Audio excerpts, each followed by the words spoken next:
Is it time for recess yet? I'm so glad you found time to join us here on the Child Care Director's Chair, where Erica Saccoccio shares her best practices that she's refined through her passion of directing childcare centers over the last 23 years.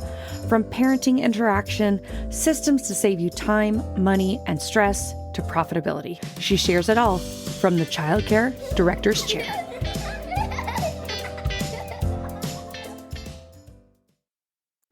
Okay, Trailblazers, let me drop this truth bomb early. You're being watched.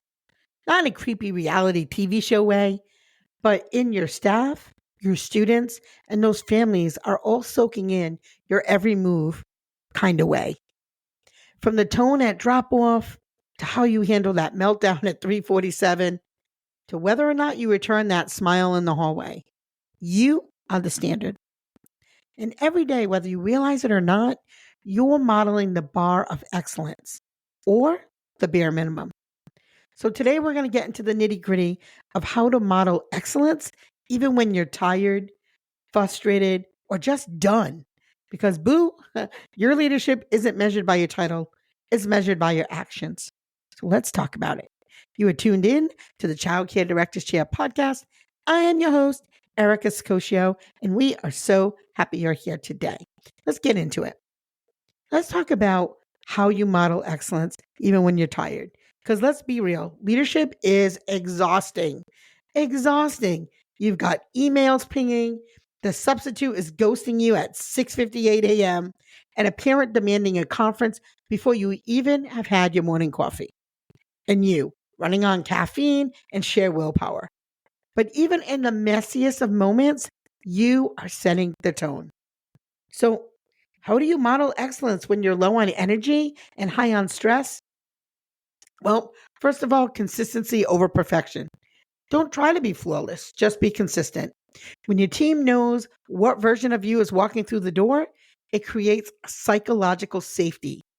You being dependable matters more than being perfect. Showing up with that same energy, tone, and expectations every day. That's the bar. Honest, not heavy. You can be authentic without emotionally dumping. You could try something like, whoo, today was wild, but we've got this. That's real talk without draining the room. And it shows your team it's okay to feel, but we still show up and we still lead. Build that bare minimum plan. What does your professional bare minimum look like on those hard days? And it might be hair pulled back, black pants, and a kind smile. 3 clear priorities. Know what your personal leadership baseline looks like and stick to it. I can tell you my hair's pulled back on a very regular basis, and black pants are almost always in effect. But, train yourself to pause. When you're on the verge of snapping, sighing, or letting your eyes do the talking, pause for a minute. Take a 5-second deep breath, a sip of water, or a trip to the hallway to keep you from sending the wrong message. Because guess what? If you show up frazzled and short-tempered, you're giving a green light to your team to do the same. If you show up grounded, steady, and professional, even on those hard days, you have now set the new standard. All those little micro moments, they matter. Let's talk about the small stuff, because micro moments are actually massive moments. These are those 10-second interactions that define your culture. They're the things that no one writes in the policy manual, but everyone remembers. Let's zoom in on a few. How about that tone at drop-off? Are you greeting families by name or giving the, oh, hey, what's up? Or scrolling through your phone? These moments set the tone of trust, and it tells families you matter here or I'm too busy for this. Or your redirection style. When a child is melting down or climbing on a bookshelf, your first move is what your staff will remember. Did you speak calmly? Did you drop to their level? Or did you scream from across the room? That's what your teachers will model the next time. And girl, let's talk about your face. Your face, whole mood, right? Whole mood board. You might think you're neutral, but are you frowning while walking down the hall? Are you giving the side eye when someone makes a mistake? That silent language speaks so loud. And what about interruptions? I know we all get them. How do you respond when someone taps you on the shoulder mid email? Do you do it with grace and presence? Or you are annoyed and give the like, ah? These moments either build connection in your culture or chip away at it. Now, let's talk about those morning transitions because we know they can get a little busy, right? Morning rush, dismissal, lunchtime meltdowns. These are the pressure cookers. So if your team sees that you stay calm, that you are solution focused and supportive during these micro chaoses, they're going to follow your lead because it's these moments that say more about your leadership than any staff memo ever could. Every eye, every little and big is watching how you handle the heat. Everyone, all eyes are on you. Every word you say, every eyebrow you raise, every sigh, these are all teaching tools. So remember to use them to teach something excellent. Now, as I say that, I want you to hold yourself accountable, both in public and in private. That's a big part of leadership. Holding yourself accountable, not just when people are watching, but when no one is. Because if leadership only exists when you're being observed, that's a performance. That's not integrity. So let's break it down. What does public accountability look like? Well, be real with your team. If you made a mistake on payroll, you were late to your own meeting, just say so. Your transparency builds a culture of ownership. And practice what you preach. Do not ask your staff to use positive language and then mutter sarcasm under your breath. Don't say be on time and then slide in with your iced coffee at 9:05. Correct in private, praise in public, and that includes yourself. If you have a misstep in public, circle back and acknowledge it. Show that accountability is modeled, not demanded. And private accountability, which, is something I think is so important. Self check-ins matter.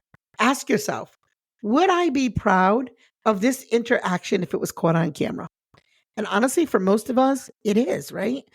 Many programs have cameras. You don't need a supervisor to meet standards. You just need standards. And have some anchor habits. Maybe it's journaling. Maybe it's 3 minutes of reflection in your car. Maybe it's asking your assistant director for feedback once a week, but build in space to reflect on your own leadership. It is not anybody else's job to make you grow. It's your job. There are going to be people to help you, but you should always initiate your own growth. Do not wait for someone to do it for you. Hold up that mirror. If something's off in your team, whether it's gossip, negativity, or chaos, before you stop pointing fingers and asking, do I model something that invited this behavior in? So don't get mad if they're in the other room gossiping about you, if you've gossiped about them all morning. Let's just keep it real. Leadership is never just public. It's how you carry yourself when no one is watching. Now, I talked about journaling. Let's talk about that for a minute. What does that look like? When do your actions speak louder than your words? Okay, here's your leadership challenge for the week. Get out a notebook, open your notes app, grab a cute journal, whatever you need that you bought and you never use because we all got those journals. It's time for you to write "They're watching you" reflection prompts. For this week, did my actions speak louder than my words? And I want you to think about this. Find a concrete example of when you showed grace under pressure and write it down. Here's another prompt. When did I step in quietly to de-escalate something just by being present? Which, great leaders, you already know. Your presence makes a huge difference in your programs. Or when did I make someone feel safe without needing a full speech? Maybe it was just a quick hug. Maybe it was a high five. Celebrate those wins because they matter. Your quiet moments of excellence are shaping culture, so don't overlook them. Now, also reflect on this. When did I say the right thing, but then act the opposite? Or did you promise to check in on something and forget? I know I have been guilty of that, but I have that as one of the things that I'm working on because I do get pulled in a lot of directions.